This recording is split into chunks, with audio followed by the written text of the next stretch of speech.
Did you run into anything on the trail? So let's just go with wildlife. I think you posted up you ran into a small black bear. Well, was that it? No, well, I ran into black bears probably 6 or 7 times. My closest encounter with a black bear was probably 50 foot.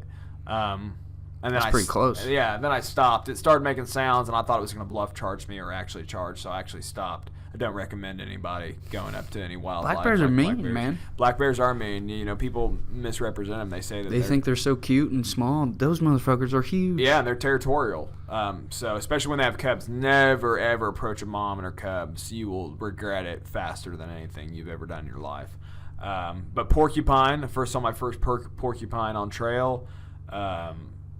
Weasel, saw my first weasel on trail. What else? Obviously, all the snakes. I had more snakes encounters than almost anybody I met on trail. I don't know what the hell it is. I must be a fucking snake whisperer or something. And then I saw one moose. Was it 2 moose? Okay, I saw 2. Actually, it was 2 meese. 2 meese. I saw 2 meese, and one was going on my way to a hostel at the very end of the trip in Maine, and then my last one was the last 150 miles. I'm sitting there walking down the trail. Just walking down the trail, and there's a massive rock formation I'm going down, and I look off to my side because there's just this big shadow, and it's a bull moose, and I'll tell you what, those things are massive. You think that you know what big is when it comes to animals. You get one of those around you, it's like being around a grizzly bear, only maybe even bigger. They tower over you. You were so close, you saw its shadow.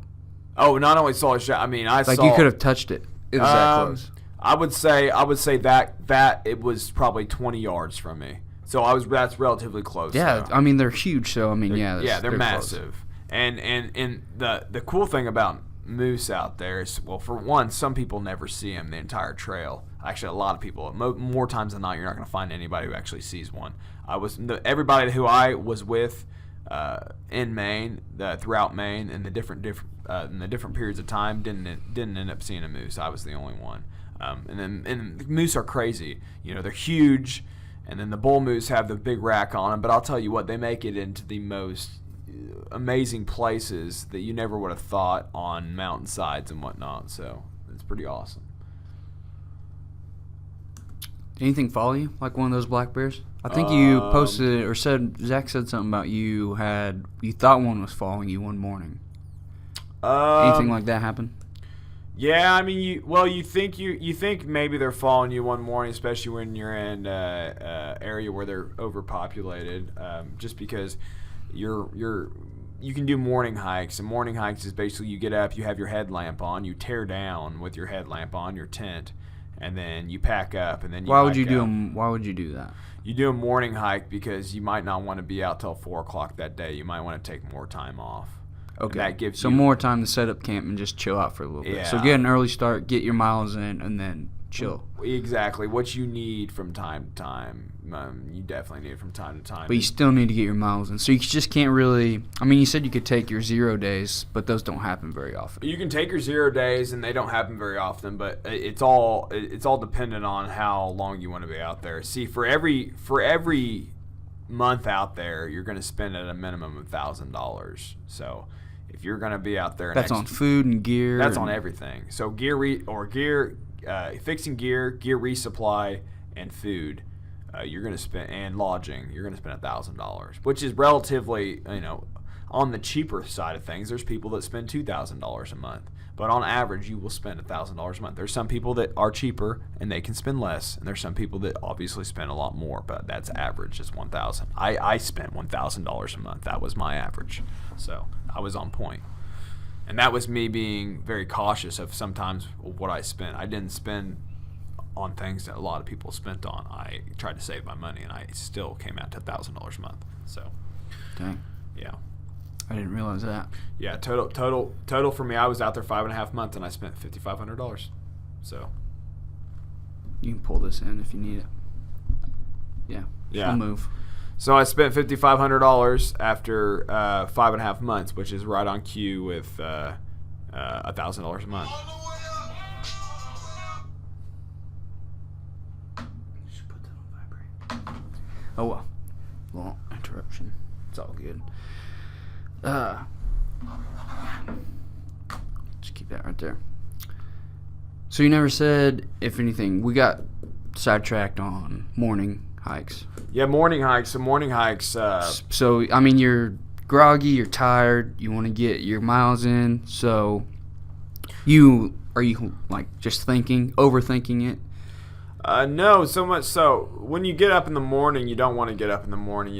You're forcing yourself to, because you want to get as much sleep as possible. But it's kind of like waking up for a job that you got to get up at 6 o'clock in the morning for, and you don't want to get up. But I had so much experience, over 5 years of working at a construction company that was normal for me. So I know how to make myself get up when I don't want to get up, because I did it for 5 years. I mean, that's every day. That's every day. It's you every day. Go do something you don't want to do, and then you move on. Exactly. So to do it out there, the cool thing about having the job that I had prior to going out there is it actually helped me out with certain things, and that was one of them. That was probably the biggest thing. But when you wake up in the morning, yeah, you are tired still regardless, and then after you kind of get your bearings and you start your hike, you actually feel pretty good. And then it's cool because like by 12 o'clock, you might have 15 miles done if you started at 6 o'clock in the morning, or you might have 20 miles done, and that just that gives you all the boost of energy you need, because you're like 12 o'clock, I got 20 miles done, I could do 5 more and it'd be 1:30, 2 o'clock, and I got the rest of the day to just hang out. So swimming holes, whatever your pleasure out there, so, or just sit by the fire or just hang out in your tent, whatever the case may be. So that's pretty cool. Yeah, it was pretty awesome. It's pretty awesome to do morning hikes now. Consecutively, not so much. They'll wear on you, but every now and then to mix it up, it's nice.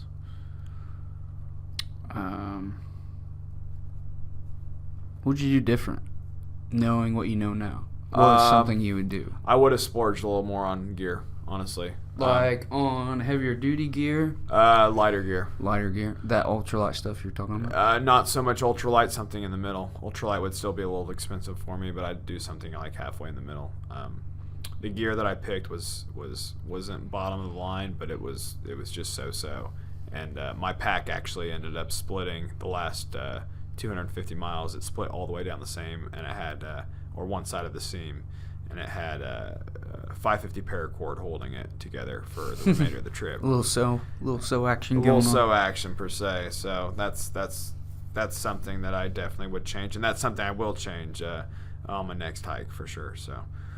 So you would splurge a little on gear because you just want it to be a little heavier duty, basically. Well, yeah, it's a challenge to be heavier duty. Like those ultralight guys out there or gals, they're having it somewhat easier, obviously, than you. But the reality is like part of making it out there and part of doing the trail is the pain that comes along with the trail. So, yeah, the pain's a good thing, and the pain's what you learn from, and the pain's what you look back on and you're like, man, I made it through that. And you can really that's pretty cool, man. Yeah, it really is. Yeah, it's amazing experience once you actually you feel the pain, the level of intensity that you have never felt before, the tiredness that you've never felt before, the hunger, the thirst, and you keep moving on day after day. So it takes a special person to do something like that. I mean, obviously, because you said a lot of people went out. 18% made it this year. 18%. Is that low? That's very low. That's the lowest. That's the lowest it's been since. 18% out of how many? 18% out of how many started? I would say altogether the amount of people that attempted this year was about 6,000 to 7,000, and 18%. So right out of 1,000 or below made it this year. Dang. Yeah. That's pretty awesome. Be amongst those. Yeah, and then and you have a special connection to people who made it through. Like the cool thing about the trail is you can have a doctor, a lawyer, a trash guy, and some guy that works at McDonald's, and they can be the best of friends, and they never would have talked to each other in the real world. That's right. just the way. I mean, because you're all on level playing field there. You're all on level playing field. Your gear might be different, but your gear might be different, but you're hiking the same. Yeah, you're in the same shit. Exactly. So it doesn't really matter what you're hiking with. It just matters your hike in general. Human nature, man. Human nature is exactly right. What was your trail name? Strawberry Shortcake? Big Daddy. Oh, Big Papa. Those Papa Bear. Those were ones that probably passed through people's mind, but actually, my trail name actually came from a full-bird colonel, which is kind of cool. I like to tell people that, this just sounds good. But yeah, he was from Tennessee, Knoxville. He was in the Air Force. He flew those big bomber planes and the refuelers for the fighter jets. And anyways, but he and me hiked, I want to say like a week together at the start. And I like to run down hills. Mountains. I like to run down mountains. It's super dangerous, but the adrenaline rush that I get from it is intoxicating. It's like my favorite drug out there, to really run down a mountain. Especially you run down 3,000 foot of elevation. You tell me that you don't get the most massive adrenaline rush of your life, intoxication.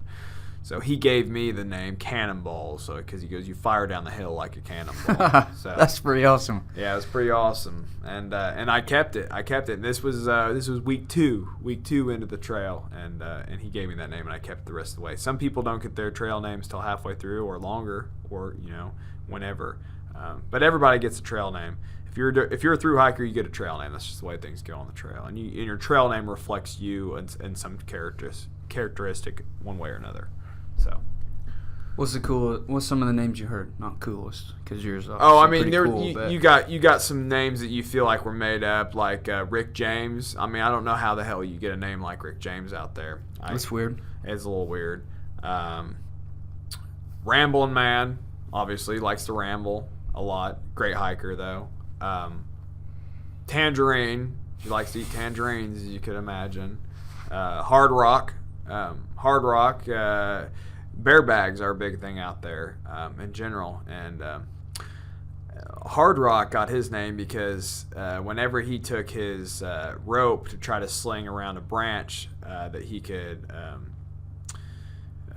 pull his bear bag up to a branch, and then tie it off, so it would be out of reach of any bears, because that's what you did out there out of courtesy to other people. Now, you didn't have to do that.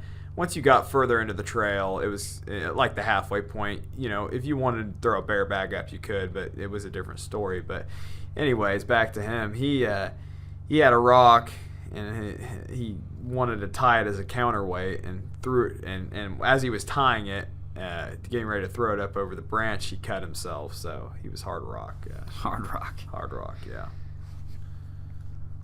Well, that's pretty cool. Yeah. You went back, though. I went. You completed the trail in 6 months, you said, right? 5.5. 5.5 months. Yeah. However many, I forgot how many miles you said. 2,200 miles. 2,200 miles. And then you went back and hiked 2 more states. I went back and hiked 2 more states. I went back and hiked Connecticut and Massachusetts. Why? Well, we talked about you met a girl. We didn't really talk about it. Well, it's okay if you don't want to talk about it. No, I do actually. I met a gal out there. Her name was Zuzu. If you guys have ever seen A Wonderful Life, you guys know why her name is Zuzu.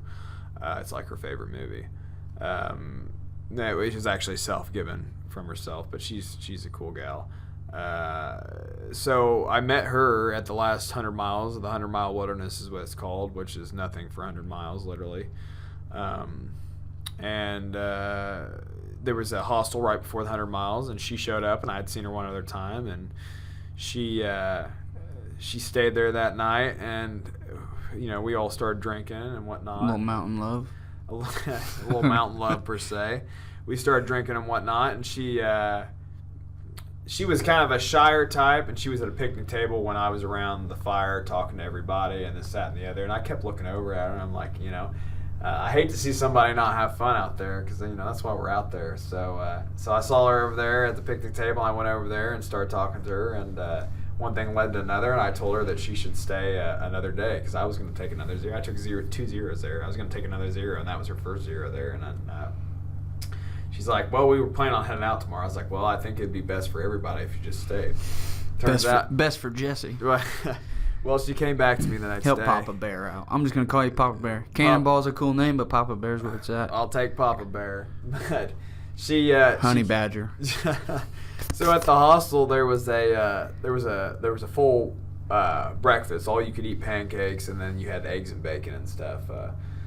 And so we were at breakfast, and she sat down, and I talked to her. I was like, "Hey," so what are you thinking? She's like, "I think we're gonna stay another night." I was like, look at you. I was happy. It was cool. It's that new style you got. That's what it is. It must be the new style. She must be part of it. But yeah, she ended up staying, and we ended up hiking out the next day, which was awesome. And then I hiked with her the rest of the time through the 100-mile. But then afterwards, through the 100-mile, I needed a trip back home to Indiana, obviously, because nobody was going to be able to pick me up because it was a 20-hour drive from Indiana. So I was sitting there just talking to one of my buddies that was in the group too, and I was like, yeah, I'm trying to get a place around Indiana, within 6, 7, 8 hour drive that somebody can pick me up. She comes out of nowhere and says, "Hey, my parents are coming from Pittsburgh." Offers me a ride right off the bat. Didn't even ask her. She just overheard me, and boom, that's kind of how our relationship started. So, and then she ended up asking me after. You gave her a ride. She gave you a ride, bud. Well, that's how you scratch my back. I scratch yours. That is definitely one way of putting it. Let me tell you. She gave me a ride per se, and then I guess I gave her a ride on the way back the second time around. So jumped on that train and with her, and we did the 2 states together, and it was a lot of fun. I redid 2 states. There were thru hikers out there the second time I went around, and they kept telling me, like, "Why are you back out here if you did it again?" And I was like, why not? So met the girl, and then you went back and hiked 2 more states. Did you go back because she hadn't hiked them yet? Or she skipped them? Yeah, she had the death of a lot of hikes or miles, I should say, on the trail were weddings. So a lot of people got off for up to 2 weeks at a time because of a wedding, and she actually, instead of getting off trail, she stayed on trail the whole time, but she skipped ahead those 2 states. And it's funny because if she never would have done that, I would have never met her, which is it's a match made in heaven. Well, it's kind of ironic, really. So she did, and that's kind of how we met. And then I went back with her. I went back with her to do them with her, but as much as I wanted to do them with her, I kind of wanted to do it just to see how I'd feel like getting back on the trail. Because once you finish the trail, all you want to do is get back out there, but you don't really know how it's going to feel. You just have this image built up in your mind. So that's kind of what part of it was for me, which a lot of people kind of don't understand. But so was it easier going back? It was easy. Because you knew what you were doing for the most part. Because you had already been through where you went back. It's amazing what you actually remember of what's ahead of you at that time. Through all those miles, you still remember them. Through all those miles, you still remember the geographic of what you're going through. To a high extent. I was able to tell her what we were getting ready to experience, elevation-wise or terrain-wise in general, quite accurately.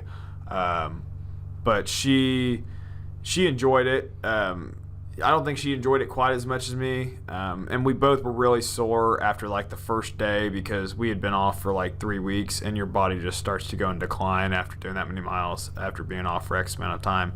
But by the 3rd day, me and her were busting out 20-milers again, like it was nothing. So, and that was, a good bit of elevation that we were doing, so. Well, that's pretty cool. You went back, did it again. You weren't burnt out on it. No, I wasn't burnt out, but I kind of I got the feeling that she kind of was more so than what I thought she was going to be, so.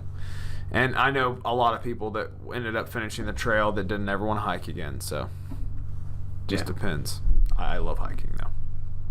You want to do a couple more trails. There's one out west you want to do? I want to do the PCT. I want to do the PCT within the next year. I want to do... What is PCT? What is that? PCT is a Pacific Crest Trail. It goes through the entire... It cuts California down the middle.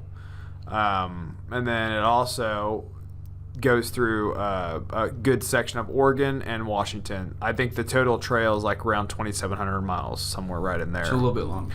A little bit longer, but the elevation gains are substantially bigger. I think the highest elevation that you're on the trail On the PCT, it's going to be almost 14,000 feet, whereas I was at 6,800 feet on the AT. So substantially different there, but the AT over the PCT, what's substantially different about it is the terrain on the AT is not graded. It's not graded for like horses, and it's not graded for anything other than it's just people. Maintained for people, basically. Yeah, so you're going to have climbing, and you're going to have obstacles you have to go over because it's not graded at all whatsoever. So on the PCT, however, it's graded for the remote places that are out there for horses and whatnot to get things in and out of places that are 50, 60, 70, 100 miles from the nearest civilization. So that's the difference. The grade will be a lot easier on the PCT, but I will have to face elements of desert,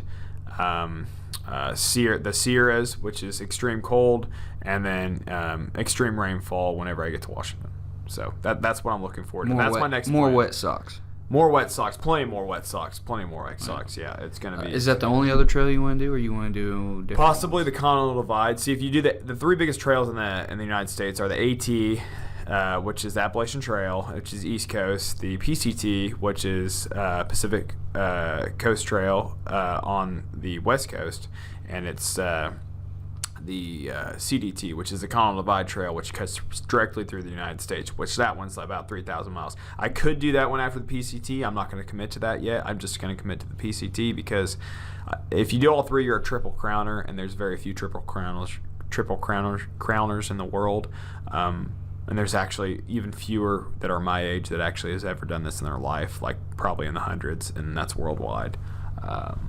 So yeah, it's an amazing feat. It really is. I mean, you can joke about it all you want, fucking bears and people like to joke about it. Yeah, but I mean, they're not lesser people, but they would never do something like that. No, well, and that's the thing. It's like, and I'm not. But they're all just having fun. Exactly, and I don't hold anybody accountable for sitting there telling me that did you fuck a bear? I mean, it's if you never done the trail prior to doing the trail, I could see how maybe that would be funny to you. But like after you do it, then it's just like.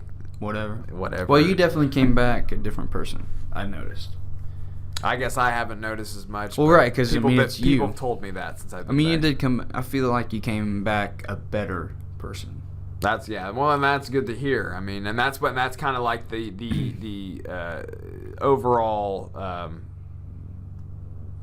persona that people say that I kind of have is this better person that I don't know. I act differently in a better way, and I just view things better. I don't know. And I can't necessarily see that, because though I feel like I've changed, I can't see the imagery of myself and how I acted from the day-to-day prior to now. So, I feel like you're a lot happier.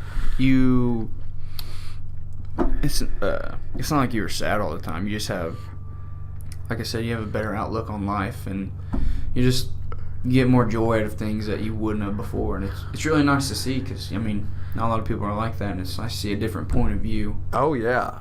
Well, I mean, and that's the thing, though. I mean, like, you go on the trail and you experience, and if you, let me tell you this much right now.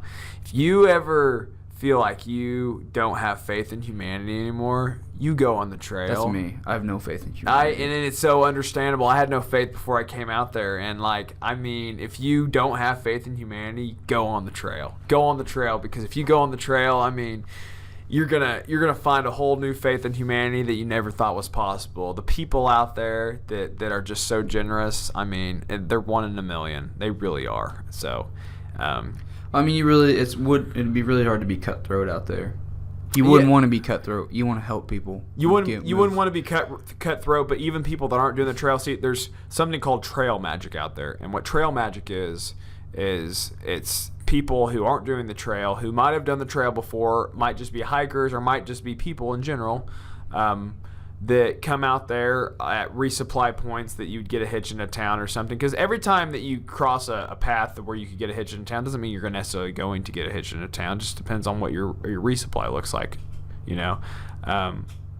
So basically, the amount of people that came out to those areas and offered burgers, offered hot dogs, offered Stuff you can't get on the trail. Yeah, donuts, whatever the case may be, they offer Little sweet treats. Little sweet treats, candy, chips, anything, Gatorades, anything you want. And this might not sound like, oh, wow, they just offered you this, that, and the other. You know, that might be what you're thinking right now. But you go out there for an extended period of time, you do 100 miles, and you haven't had any of this, you tell me what a bag of fucking Cheetos is to you, or what a fucking hamburger is with a fucking piece of cheese on top, fully loaded with everything you want on it. Yeah, you will be so thankful that you never thought you could be that thankful in your life, and they are as happy as can be to give it to you. So you not only have a different outlook on life, you view food differently. Like you have better eating habits. Yeah. And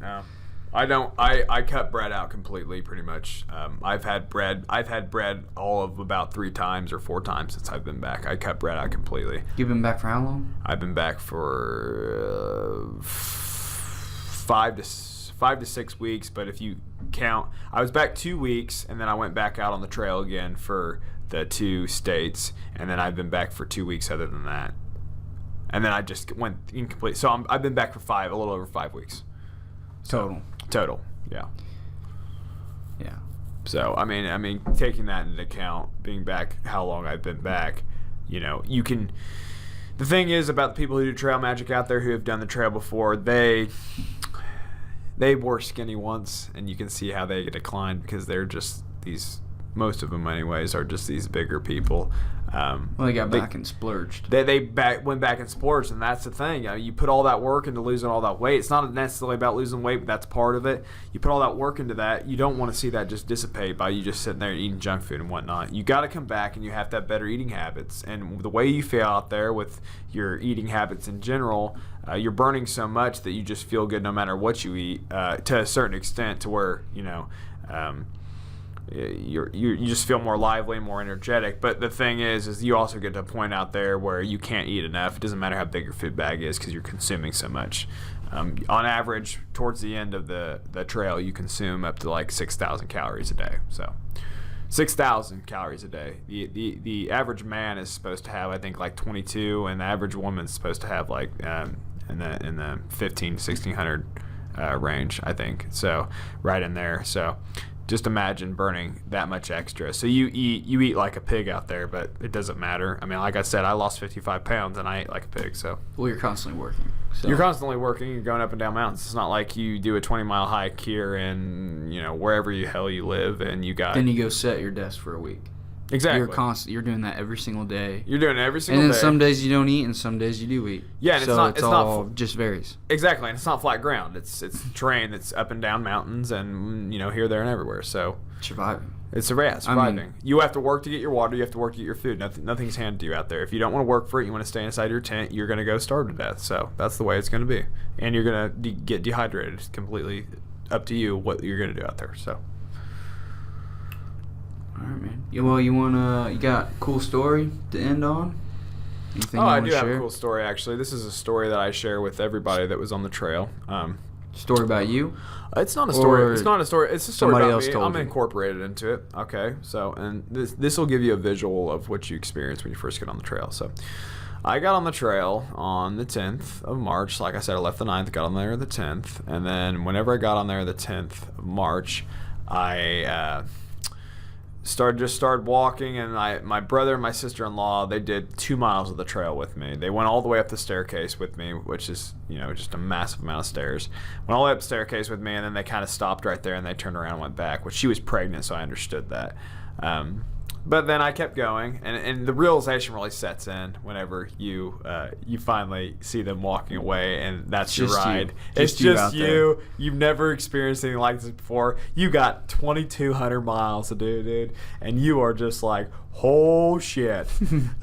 So I mean, that's the way you're feeling. So, but then you just walk. You have to. You got your food. You have to make to that extra resupply before your food runs out. So you got that momentum behind you. So I just started. I started going. First day I was out there, I did 13 miles. Actually, pretty proud of myself for doing 13 miles that day. No prep, nothing. You just hiked 13 miles. No prep. Yeah, 13 miles. That's pretty impressive. I think it's impressive. I was happy. I don't know jack shit about Appalachian Trail and hiking. Yeah, and I mean, I got there. I want to say I got there at 7:30. I ended at I want to say 3 or 4 o'clock, and I did 13 miles. I mean, that might not sound like a lot, but if you would have seen me prior, yeah, and the physical shape I was in, that is a lot, and especially the terrain that I went through. But aside from all that, so here's the story. So I finally get into camp. There's a guy from Atlanta, Georgia. He's just a weekender. He's just a weekend hiker who had done the original 13 to get to there. And then he was going to go back to Atlanta. But when he was driving in, he met a woman that was on the side of the road. She had a 2-month-old dog with her, and she had her pack on, and she was walking down the road trying to get a hitch. So he had ended up pulling over. This is what he told me whenever me and him were sitting down. This was the first conversation I had with somebody on trail that I had no idea who they were. So he ended up pulling over, and he ended up telling her, yeah, I'll give you a ride, because she was just asking a ride to the airport. And she gets in the car, and they start talking, and she's like, yeah. She goes, I went and tried my thru hike. She was from Boston, Massachusetts. She'd been prepping for this thru hike for like 15 years and saving up for it. Finally quit her job and went out there and attempted it. So she went just 8 miles that day instead of 13 and stopped. And whenever she stopped, she set up camp. And who brings a 2-month-old dog out there? I have no idea. That's insanity. Got to bond with him. I guess. I mean, it's such insanity. So she ends up making camp, and I think it was like 8 o'clock at night. She puts the dog in her sleeping bag, gets in her sleeping bag, and she was feeling a little cold. So she wanted a little something to warm her up. So she wants to make oatmeal. Now, when you're out there and you make anything hot, you use fuel canisters, like 12-ounce fuel canisters, and they're rather small. And then you use a stove on top that you screw onto it, and then use a lighter to light it, or it has a self-igniter. And she ended up going and lighting her stove and trying to make oatmeal. And when she did, in the process, she caught her down sleeping bag, which down is basically feathers that. It's goose feather. It's goose feather. It's micro goose feather, and it makes it basically just super insulated. And so she catches her entire sleeping bag on fire. Catches that sleeping bag on fire. Almost catches the dog on fire until she's able to put it out. Almost catches her tent on fire. And she is so distraught from this entire thing that happens that she decides right there and now. And now, given I told you she spent 15 years planning for this and quit her job, she decided to quit right then and there. That was the first story I heard of a thru hiker on trail, and she ended up hitching out and trying to get out ride and go back to the airport, and she was done for the rest of the year to try to do a thru hike. That was the first story, the very first story I heard about a thru hiker, and I am new to everything, and that'll wear on you, let me tell you. Then you start thinking. Shit out of you, didn't it? You start thinking. Can't like, make it. Oh shit. Well, not necessarily you can't make it, but that you're in for something that you didn't necessarily think you were going to be in for that exact thing. I mean, you have these presumptions before you go out there, and then you actually are out there, and then within the first week and 2 weeks, you learn so much more than you learn on any other part of the trail. In the first 2 to 3 weeks, I'd say you learn more than anything on the rest of the trail, and you also have the most amount of thoughts going through your head with just why you're out there in general. So. It was interesting time for me, and it's something that definitely made my experience at the beginning quite interesting, like I said. So that's pretty crazy. Caught almost all her shit on fire. Almost killed her dog. Almost killed her 2-month-old dog. Why you bring one out there, I have no idea. But she wanted to. She wanted a companion. Crazy bitch. Crazy bitch. She wanted to do it, and she paid the ultimate price. Whatever she wants to do. Whatever she wants to do. She didn't finish. However she wants to do it. However she wants to do it. To hike your own hike, as they say. That's the saying on trail. Hike your own hike. However you want to hike your hike, hike it. Just make sure you finish. Just do it the way you do it. Exactly. That's pretty cool. Yeah. Well, Jesse, I don't got any more questions for you, man. You got anything you want to talk about? No, I mean, I guess what I'll end this on is, if you want to do a thru hike, I'd highly recommend it. It's a life changer.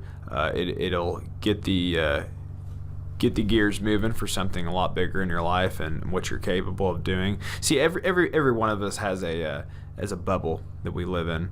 And we all love our bubble, and it's understandable because that's what we're used to and it's what we know. But once you branch outside that bubble and when you figure out what you're capable of and what you can really do, it'll blow your mind. So I would highly, like I said, I'd highly recommend anybody getting a hold of an idea to do a through hike and committing to it, and you won't be sorry. So there's a lot that goes into it, but you have the right mindset, anybody can do it. So it's a great thing to end on. Yeah. Get people motivated. Get out there and fucking hike. Get out there and fucking hike. God live your damn dream. it. Do it. Do it. Sons of bitches. Yeah. So, and the majority of people out there may not finish, but you know what? It's not you finishing the hike, it's you taking the risk to go out there to begin with. I'll tell anybody that. I told everybody that on the trail. I'll tell anybody that now that's thinking about doing it and that think they can't do it. It's not about you finishing, it's about you getting out there and attempting something you've never done before. Get out of your comfort zone. That's all I got to say. Hi, boy, Jesse. Yeah. All right. Well, we'll wrap it up on that. All right. I really appreciate you being on here, man. Hey, no problem. Loved it. No problem. Anytime. And yeah, if anybody wants to try to get out there and do something that they haven't done before, more power to you. Hell yeah. All right, guys. Thanks for listening. What new name for the podcast is This Fishing Motherfucker. So thanks for listening, guys. Hopefully Jess will be back on soon. Thanks again, man. Take care.